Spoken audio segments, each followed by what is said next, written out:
दिल्ली विधानसभा चुनाव में मिली बड़ी जीत के बाद बीजेपी का सीएम चेहरा कौन होगा, इस पर मंथन शुरू हो गया है। सीएम चेहरे के चयन के लिए 2 दिन बाद यानी 19 फरवरी को बीजेपी विधायक दल की बैठक होगी, जिसमें औपचारिक रूप से दिल्ली के अगले मुख्यमंत्री के नाम पर मुहर लगेगी। जबकि 20 फरवरी को दिल्ली के मुख्यमंत्री का शपथ ग्रहण आयोजित किया जाएगा। सूत्रों की माने तो बीजेपी को तलाश ऐसे चेहरे की है जिसके जरिए दिल्ली ही नहीं बल्कि देश भर में संदेश दिया जाए।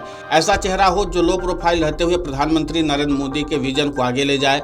मुख्यमंत्री चुनने में बीजेपी किन फैक्टर का ख्याल रख सकती है, आइए एक नजर डाल लेते हैं। सबसे पहले बात कर लेते हैं महिला फैक्टर की। तो महिला वर्ग आज देश में सबसे बड़ा वोट बैंक बन चुका है। पीएम नरेंद्र मोदी पहले ही महिला बिल के जरिए इस वर्ग को साधने की बड़ी कोशिश कर चुके हैं।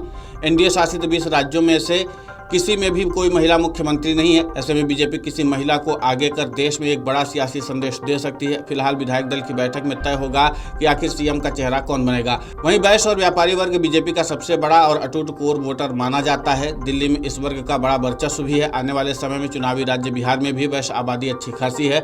अगर इन सभी समीकरणों को पार्टी ने देखा तो वैश्य वर्ग के चेहरे को मौका मिल सकता है। दिल्ली में पंजाबी और सिख वोटर सबसे बड़े और मजबूत माने जाते हैं और इनका वोट काफी महत्वपूर्ण भी माना जाता है। बीजेपी पंजाब में अब तक मजबूत नहीं हो सकी है। अगर बीजेपी दिल्ली से लेकर पंजाब तक के समीकरणों को साधना चाहेगी तो किसी पंजाबी चेहरे को कमान मिल सकती है। दिल्ली में पंजाबी और सिख समुदाय को मिलाकर करीब 30% आबादी बताई जाती है। बीजेपी इस बार एक छोड़ सभी पंजाबी मतदाता बहुल सीटें जीतने में भी सफल रही थी। ऐसे में इस वर्ग से ताल्लुक रखने वाले किसी नेता की लॉटरी लग सकती है। प्रधानमंत्री नरेंद्र मोदी ने दिल्ली विधानसभा चुनाव में जीत का संबोधन में पूर्वांचल के मतदाताओं का विशेष आभार जताया था। पूर्वांचल बहुल सीटें बीजेपी जीतने में कामयाब रही। चूंकि साल के आखिर में बिहार में भी चुनाव है तो बीजेपी किसी पूर्वांचली चेहरे को भी कुर्सी सौंपने का दांव चल सकती है। दिल्ली में 17% से अधिक दलित आबादी है।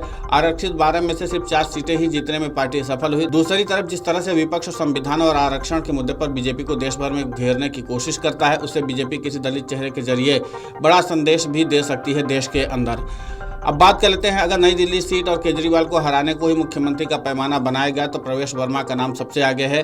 महिलाओं में रेखा गुप्ता, शिखा रॉय, वैश्य में विजेंद्र गुप्ता, पंजाबी में आशीष सूद या राजकुमार भाटिया पर बीजेपी दांव चल सकती है। बिहार में साल के आखिर में विधानसभा चुनाव होने ऐसे में बीजेपी किसी पूर्वांचली नेता पर भी दांव लगा सकती है। इस तरह से दिल्ली और बिहार दोनों ही राज्यों में एक साथ वोटरों को साधा जा सकता है। दिल्ली में करीब 25% पूर्वांचली वोटर हैं। बीजेपी अगर जाट समीकरण को साधने का प्लान बनाती है तो प्रवेश वर्मा के नाम पर मुहर लगा सकती है। बीजेपी अगर जाट सीएम चुनती है तो सिर्फ दिल्ली ही नहीं बल्कि पश्चिमी यूपी, हरियाणा और राजस्थान को भी सियासी संदेश देने की स्ट्रैटेजी होगी। दिल्ली में पंजाबी समुदाय को बीजेपी का कोर वोट बैंक माना जाता है। अगर किसी पंजाबी पर दांव चलती है फिर आशीष सूद की लॉटरी लग सकती है। दिल्ली में 15% से ज्यादा पंजाबी वोटर्स हैं। दिल्ली में वैश्य समाज बीजेपी का परंपरागत वोटर है, जिसे ध्यान में रखकर पार्टी फैसला लेती है। तो फिर विजेंद्र गुप्ता और रेखा गुप्ता में से किसी एक की किस्मत का सितारा बुलंद हो सकता है।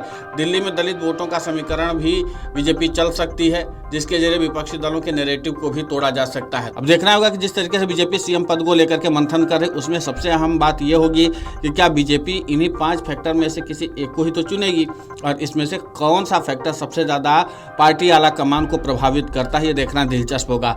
वैसे राजनीतिक विश्लेषकों का मानना है कि महिला फैक्टर पर बीजेपी ज्यादा ध्यान दे सकती है, क्योंकि हर एक राज्य में इन दिनों महिलाओं ने निर्णायक वोटिंग की है और दिल्ली में भी महिलाओं का वोट अच्छा खासा देखने को मिला था।